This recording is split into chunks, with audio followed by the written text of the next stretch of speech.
Welcome back to Hope for the Caregiver here on Sirius XM 131. If you want to be a part of the show, 877-655-6755, 877-655-6755. And that was my wife, Gracie, singing from her new CD, Resilient. And she does a great job. If you want to have that CD, we'll send it to you free. It's our gift to you.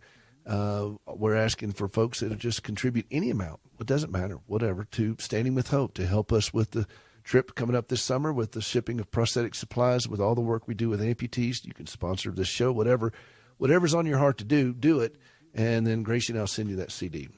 Go out to hopeforthecaregiver.com. Just right there on the front page where it says giving, just right there. Just click on that, and we'd be glad to do that.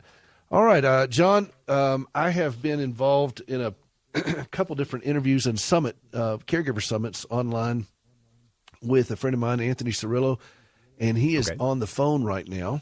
And he is the practice partner of GIS Healthcare, and they are a provider of caregiver-related solutions to corporations and health providers. He's also the creator of the Caregiver Smile Summit, of which that's one thing I participate with. I was going to say, yeah. And he is a health and aging expert, professional speaker, a media influencer. He is the fellow of American College of Healthcare Executives with a master's from the University of Pennsylvania. He's also a regular contributor to U.S. News and World Report every month. And more importantly to you and me, John, well, he's a caregiver, but he's also a guitar player. Oh. So we got a keyboard player. We got two keyboard players here, and now we got a guitar player. We're trying to get the band together here. Right. Anthony, welcome to the show. Well, if you're a bass Thanks, player, guys. you can stay home. Can you play bass at all, Anthony? Well, there you go. I mean, guys, I started out, so I was the guitar player, but, the first band I joined at 12, everybody was vying for guitar because, the guitar players got all the girls, right? So I learned how to play the bass. So there you go. Most of my, whatever you think of bass players, start taking it back. So, most of my career I was the bass player in the band until the bands got fed up with me, and then I went out as a solo and picked up the guitar again. Now, that's actually when I started singing for our seniors. Well, you guys are having way too much fun, by the way. We do, but in the R&B world, I am the accordion player. Well, listen, tell us a little bit about your background, your journey as a caregiver, and then we're going to get into some of the things that you're helping shape across the country here. Sure. So my background has always been pretty much healthcare. Actually started out in broadcasting, believe it or not, in Philadelphia, but I didn't want to go to Bemidji, Minnesota, or no offense to those folks, but to practice my craft. Yeah, there you go. Because I was, as you mentioned, I was also a full-time musician at night, which is pertinent to my whole story and career and why I do what I do. So I wound up getting jobs in medical publishing, and then somebody recognized that I might have skills to be a director of corporate communications at a hospital. So I was 12 years in hospitals in Philadelphia. And then a funny thing happened. I was singing in the band seriously at night, and then, got out and said, God gave me this talent to sing. What am I going to do with it? And one of the guys who worked for me in the hospital was also a professional juggler on the side. And he said, there's all these thousands of places that are just dying for entertainment. So I went into a CCRC, those continuing care retirement communities. I guess they call them something else these days. But and that was my first gig. And when I left Philadelphia, I was doing 100 gigs part-time in all these places, and it changed my whole trajectory because I realized I was getting a heck of a lot of fulfillment out of it, and I was also giving a lot. And that kind of led to a job in New York where we were working with seniors in the boroughs around different kind of healthcare plans and things like that. And I joke with people that job sort of coalesced my career as a marketing guy in healthcare and as a musician, because as the marketing guy, I would stage an event in the boroughs, and as I would show up and I'd become the MC, the DJ, and the singer. And if your name is Cirillo and you sing Sinatra and you're in New York, well, you know the rest of that story. Start spreading the news. Exactly. You're in the That's New York state fantastic. of mind. Well, I think you're on the right show there. Yeah. Well, you are. Yeah. Well, Anthony, tell me this. You've been watching a lot of the policy things going on in the healthcare world in our country, and the things coming out of Washington and that are happening around the states, around the country. You've got your finger on the pulse of this. You're really addressing some of these issues. What's the burr under your saddle today about, and how does this affect the family caregiver? Yeah, absolutely. And I was a caregiver for my mom. And just so the audience knows a bit of the background, she was living with my sister, and my sister became one of those statistics and predeceased her. And we moved mom to North Carolina, and I was her caregiver for a couple of years. And I think that's when I really got intently involved in all this. But, some of the things that I'm seeing, I mean, there's some great movement out there with some of the national things, the RAISE, Caregiver Act, and those folks who are, starting to get together to, point people in the right direction and, giving them the hope that you talk about all the time. But the thing where I'm concentrating most of my work now is, and it's because of my healthcare background and the gaps that I see, is, caregiving in the workforce, and then, healthcare, the healthcare profession where I've, pretty much have grown up, and kind of their relationship to caregivers. And what prompted me to reach out to you, as you said, what was bugging me, and there was a study that came out in the Journal of the American Medical Association this past week. So it's fresh, right? And it's scientific, and it kind of confirmed what anecdotally we kind of know, and it basically said that, when you're encountering the healthcare profession, they're really good at helping you understand, the treatment for a mom or dad or whoever it might be, and all the things that are going on with the patient.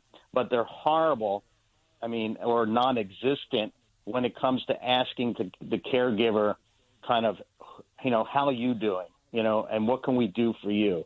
In fact, more than half of these folks don't ask. And so it really brought home to me the gaps in healthcare, because, essentially JAMA concluded it raises important questions about the role of healthcare workers in supporting the need of family caregivers. And so, what I'm trying to do in healthcare is to, and in with caregiving in the workforce, is to elevate the notion of caregiving. And, there's a lot of jargon in healthcare, and one of the ones they're throwing around right now, they call them social determinants of health. And it's the 80% of things that, don't happen in a physician office or in a hospital. It's, transportation or food insecurity. All these different things can affect, a person's health and well-being. We tell employers, if you give a gym membership, but your employee doesn't have transportation, that's a social determinant of health, right? They can't get to the gym. So I'm trying to move and elevate what caregiving is in the whole scheme of things, right? That it is another social determinant of health. When there is a caregiving situation, involved, that this bears looking at. It bears, looking at a solution in a different way and getting to that gap that, was raised in this JAMA study. So, this kind of falls under, kind of a bigger issue of what they call population health management. And that essentially, if you really just want to skinny it down, it just says we're all in this together, the community, the patients, the caregivers, the associations, the organizations. And, some employers are starting to get it. We had a wonderful conversation last week with a major insurer, and, I had a whole bunch of slides. I'm going to talk about all my great expertise here about, social determinants and population health. And employers need to start looking at that as the issue, not the issue of, we're going to provide a caregiver benefit of some sort. Let's check the box type of thing.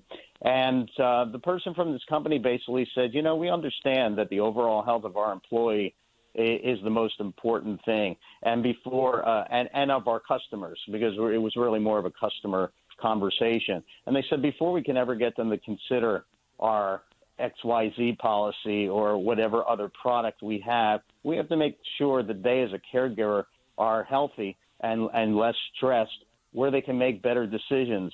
And then we could lead them in a conversation about, the things that we have. And I said, wow, you guys just read my first 5 slides. I said, so I'm just going to skip ahead to this whole thing. So that's kind of where I'm looking right now to kind of concentrate. I'm trying to first elevate the conversation about what is caregiving. And when you talk to health professionals and you start spelling it as a social determinant of health, one of the big buzzwords out there in hospital and physician practices right now, they start looking at it different. And so, yeah, absolutely. And so, that JAMA article, I sent it to, I don't know how many hundreds of people, and it's opened a lot of conversations now about, how do you do that? And, we're specific. We have some specific ways that we're doing it, with the company that I'm working for that I'm very passionate about. But that's kind of the bigger issue that I'm seeing. Caregiving in the workplace is reaching a tipping point, and until you, get, it happening to the CEO. Don't always get the trickle down. I mean, AARP and organization called REACT, which I'm sure you know about, Respect the Caregiver's Time, listed a bunch of benchmark companies that are doing this, but there's not many out there. I'll tell you a quick story from the summit that, Peter, you participated in. There was a gentleman named Don Weber from Logistics Health. And he was on a PBS program. That's where I saw him at first and reached out to him. And he is so enlightened, and it's because of his own caregiving situation with his employees about the kind of health benefits that they provide to them. They give them wellness time every week to just go do whatever they need to do. He had an employee whose mother had cancer at a very young age, and she was obviously the daughter was in her 30s or something. They held her job, worked out a financial arrangement with her, protected her, looked after her. Those companies are few and far between. So, yep, together, they are few and far between. Part of it, yeah. And part of this, the problem is that we don't often, I'm sure this comes up, and, my wife and I, we had 5 family deaths in 4 years. I mean, from 13 to 18, we were just in turmoil. And we never really, and some of those were caregiving situations, but we never necessarily considered ourselves caregivers, right? As so many of your listeners, can relate to. We just were doing what we had to do. And so if caregivers don't self-identify in the workplace, and it's a double-edged sword because sometimes when they do, that could be a career-ending thing. These are the issues that keep me up at night. Bad. Well, yeah, Anthony, and I think that one of the things that employers would benefit greatly from understanding is the makeup of the family caregiver. We are high-functioning multitaskers who have a hyper sense of responsibility because we're showing up to deal with stuff that we're not necessarily trained for. We're showing a great amount of flexibility. I wrote an article about this in Market Watch about the entrepreneurial heart of caregivers and how that translates into business skills, because we do things that are extraordinary with conflict resolution. What's that worth to an employer? With learning to be to adapt and to be flexible, to deal with situations we're not necessarily trained for, but we embrace it, we go after it. I mean, they didn't train me to do a fraction of stuff I do as a musician. And employers that don't hang on to these people are losing valuable employees. And so it's in their best interest to do this, to be able to go and grab them and keep them and develop ways to help them along the journey. It seems to me a no-brainer, but I know you fought this battle. We're talking with Anthony Cirillo. He is the founder of the Caregiver Summit, caregiversummit.org, and just like it sounds, caregiversummit.org. He's going to don't go away, Anthony. We're going to talk a little bit more on the other side of the break. If you want to be a part of the show, 877-655-6755. Have you had trouble in your workplace as a caregiver? Has that been a struggle for you?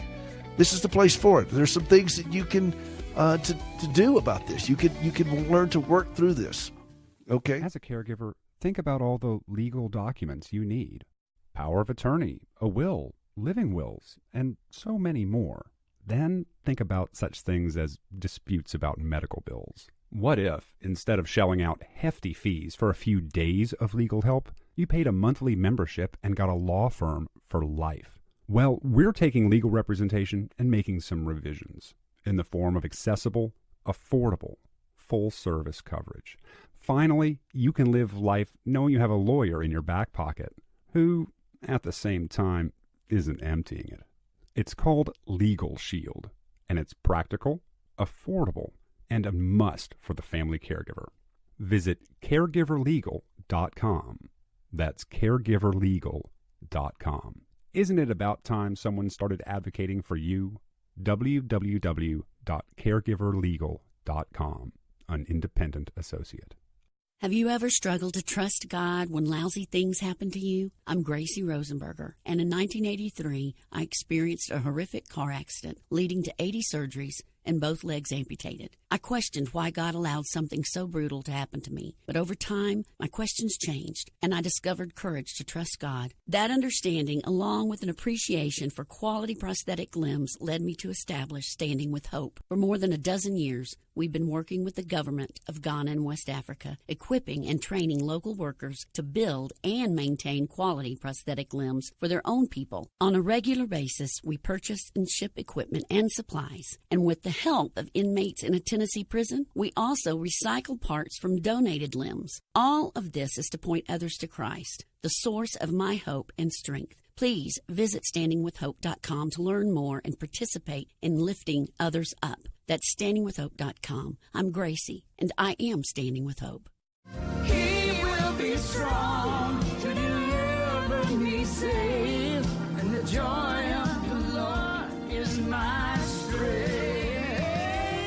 The joy of the Lord. Welcome back to Hope for the Caregiver here on the Family Talk channel, Sirius XM 131. This is Peter Rosenberger. That is my wife, Gracie, with Russ Taff on her new CD, Resilient. And she is indeed resilient. You can get a copy of that if you want. Go to hopeforthecaregiver.com. Donate to Standing with Hope, with the presenting sponsor of this show, to help with the prosthetic limb work, or even sponsor the show. Gracie and I'll send you one of these. We'd love for you to have it at hopeforthecaregiver.com. By the way, you can also subscribe to our free podcast, and I think you'll like it. We put out the show. We put out little clips of the show. We may even put out some bonus stuff for you, maybe even something about John Butler. Who knows? We're just crazy. Anthony, I got just 1 minute left. I wanted to just in a nutshell, combine what you're doing and how it can help the family caregiver and where they need to go. We're talking to Anthony Cirillo. He is the founder of the Caregiver Summit. He and I have had a chance to work together many times, and he is really involved on policy stuff, on advocating for you and me as a fellow caregiver, and all the healthcare systems that are out there, and he's doing a great work. Anthony, where can people go to find out more about you, and what can they expect there? Yep. So you already mentioned caregiversummit.org. We also have our company website, gishc.com, gishc.com. And if somebody wants to email me, it's my name, Anthony Cirillo with a JR, because I'm a junior.